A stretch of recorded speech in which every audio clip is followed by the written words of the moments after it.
Before I came to China, the Western media's absolute negative portrayal of China's environment gave me the impression that China was on the brink of destroying itself. The environmental threats confronting China range from air and water pollution to increasing acid rain and desertification. For example, in a recent article in the Harvard Business Review, Elizabeth Economy, director of Asian Studies at the Council for Foreign Relations in New York, reports that 400,000 people die each year as a result of the country's air pollution, and an estimated 190 million people drink water so contaminated that it makes them sick. Some 40 million people have had to migrate because their local ecology can no longer sustain them. There was a reported 50,000 environmental protests in 2005. After reading such reports, I wanted to investigate myself and see whether environmental degradation is really as big of a problem as it is depicted in Western media. Beijing, being one of the largest, most densely populated cities in China, would be a perfect place to collect a sample of data. After arriving in Beijing, from what I have observed, the environment of the city still faces quite a few challenges. First of all, in such a densely populated city like Beijing, environmental degradation to some extent will inevitably occur. According to an article in the China Daily, Beijing's population has exceeded 17 million. It has only 1 million to go to reach the ceiling the city government has set for 2020.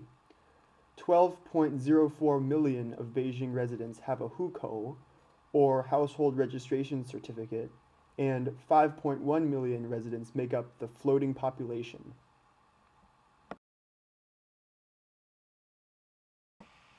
Another problem confronting Beijing is the extremely large number of cars in the city. The noxious fumes emitted by the cars are one of the leading factors that contribute to the rising CO2 levels in the city. The 2008 Beijing Olympics website reported in late May of 2007 that the number of cars has exceeded 3 million. The number of cars in the city and Beijing's air pollution are directly proportional. The more cars in the city, the more harmful it is to Beijing's air quality. During my stay in Beijing, there have been multitudes of days, just like this, where the smog is so thick it does not strain your eyes when you look at the sun. The farther the sun sets, the blood-red color becomes more and more predominant. Finally, I came across places, unspecified as garbage dumping areas, where trash was discarded indiscriminately. Although from my field research I found out that the government has made repeated efforts to alleviate the trash problem, it has definitely not been completely solved. After making such observations of my own, I became interested in bringing these, plus other environmental issues, into focus by interviewing and video recording the responses of representatives of three target groups affected by these problems and attempting to deal with them: government agencies responsible for environmental quality, non-governmental organizations working in the environmental area, and long-term residents of Beijing who have witnessed dramatic transformations of the city and corresponding changes in their own environments. Unfortunately, I was unable to get an opportunity to gain insights from the governmental agencies. They were just so difficult to stay in touch with, and given the time constraints of my project, I decided to forget about their perspective. Not only did I send different governmental agencies letters describing my project and requesting an interview, but I tried calling several of them too. Every time I got the chance to speak with somebody, they would just advise me to get in touch with the Foreign Affairs Department for my inquiries. The Foreign Affairs Department is not the Environmental Department, so they were of no use to me. I concluded that they had more important things to do than help a college student with his research project. While I had somewhat more success at contacting NGOs, receiving promises at several interviews which never formulated, and successfully getting 3 NGO interviews, I felt the information I received from the Hutong residents is the most instructive. Although the information I received from the NGOs is valuable, it is difficult to compare with the information I received from the Hutong residents because of the relatively young existence of NGOs in China. The NGOs I interviewed were started in Beijing either at the very end of the 90s or beginning of this decade.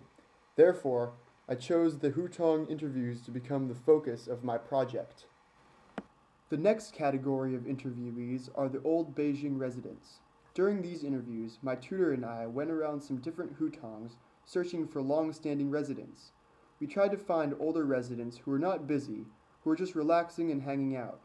This turned out to be not as difficult as I thought. The hutongs are filled with old people spending leisure time doing whatever. During our first visit, I was really nervous because I thought I wouldn't find any old people who would be willing to talk to me, especially if I had a video camera in their face. As it turned out, most of the old people we interviewed not only were willing, but were really excited. In actually 2 of the interviews, we began talking with an old woman, and halfway through the interview, a man would butt in and offer his insights. Before we interviewed, I came up with questions that focused on several different aspects related to the environment that may or may not have had an impact on their lives.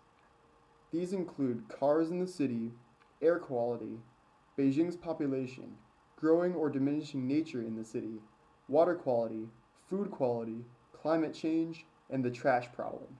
Let's see what they had to say. 就是您平时出行是骑自行车还是坐公车还是骑自行车？开车？啊，骑自行骑自行车。